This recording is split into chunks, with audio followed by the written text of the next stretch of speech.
வலியுறுத்தியுள்ளனர். தென்காசி மாவட்டம் கடையநல்லூர் அருகே இடிந்து விழும் நிலையில் உள்ள நூலகத்தை இடித்து புதிய கட்டிடம் கட்டித்தர வேண்டும் என அப்பகுதி மக்கள் கோரிக்கை விடுத்துள்ளனர். அருணாச்சலபுரம் கிராமத்தில் நூலகம் கடந்த 20 ஆண்டுகளாக இயங்கி வருகிறது. நூலக கட்டிடம் பழுதடைந்து விரிசல் ஏற்பட்டு எந்த நேரமும் இடிந்து விழும் நிலையில் மிக மோசமாக உள்ளதால் புதிய கட்டிடம் கட்டித்தர வேண்டும் என அப்பகுதி மக்கள் கோரிக்கை விடுத்துள்ளனர்.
நாகை மாவட்டம் வேளாங்கண்ணியில் 200 கோடி ரூபாய் மதிப்புள்ள போதைப்பொருள் பிடிபட்டிருக்கிறது. அதனை அண்மை செய்திகளாக பார்த்தோம்.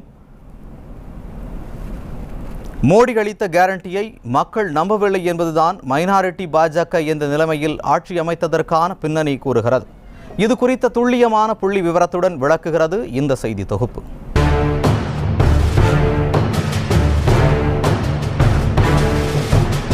அரசியல் வரலாற்றில் மிகப்பெரிய பின்னடைவுகளுடன் தான் 3வது முறையாக மோடி பிரதமராக பொறுப்பேற்றுள்ளார். அறுதி பெரும்பான்மையுடன் ஆட்சி அமைப்போம் என்று கூறிய மோடி பெரும்பான்மையை கூட தக்க வைக்காமல் நிதிஷ், சந்திரபாபு முதுகில் ஏறி சவாரி செய்யும் நிலையில்தான் ஆட்சியை தொடங்கியுள்ளார்.